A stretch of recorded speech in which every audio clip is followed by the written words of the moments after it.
তো হ্যালো বন্ধুরা, এই যে আমি পৌঁছে গেছি কাশ্মীরের বিখ্যাত লাল চক। এই লাল চক নাম শুনে অনেকে ভাবে এটা বুঝি এক ধরনের বিরিয়ানি বা টক চাটনি। না ভাই, এটা কোনো খাবার না, এটা এমন এক জায়গা যেখানে দাঁড়িয়ে লোকজন ইতিহাস লিখে ফেলে। কিন্তু মজার বিষয় কি জানেন, এখানে সারাদিন লোকজন হাঁটে, গল্প করে, অনেকে ফটোও তোলে, আর সন্ধ্যায় লাল চক হয়ে যায় একটা খাঁটি কাশ্মীরি হ্যাং আউট স্পট। লাল চকে ঘোরাঘুরি শেষ করে আমরা ইজাজ ভাইয়ের বোনের বাড়ির দিকে যাচ্ছিলাম। রাস্তার ধারে এই মসজিদটিকে দেখে আমরা মসজিদের দিকে চলে আসলাম।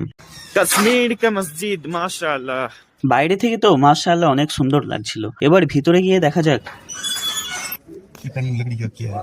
ये लकड़ी का है लकड़ी। हाँ इनका मस्जिद श्रीगंज का ये मस्जिद मंगा देखा।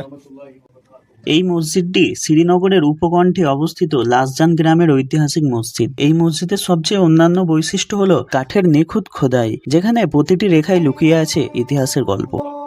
এই মসজিদের সৌন্দর্য যতই দেখবেন ততই মুগ্ধ হবেন। A few moments later. এখন আমরা আছি ইজাজ ভাইয়ের বোনের বাড়িতে। ইজাজ ভাইয়ের বোন আমাদের কাঁপতে কাঁপতে ঢুকতে দেখে আমাদের হাতে ধরিয়ে দিল কংড়ি। আসলে কাশ্মীরে যদি শীত নামে তাহলে শুধু সোয়েটার, জ্যাকেট, কম্বল এসবে চলবে না। এখানে আছে এক মহাশক্তিধর অস্ত্র, কাশ্মীরি কংড়ি। এই যে দেখতে ছোট এক হাঁড়ি, কিন্তু এর ক্ষমতা সুপার হিরোর চেয়েও বেশি। এরপর ভারী খাবার দাবার খেয়ে আমরা আজকের রাতটা ইজাজ ভাইয়ের বোনের বাড়িতে কাটিয়ে দিলাম। আর আমি আজকের ব্লগ এখানেই শেষ করলাম। দেখা হচ্ছে পরবর্তী পর্বে। টাটা।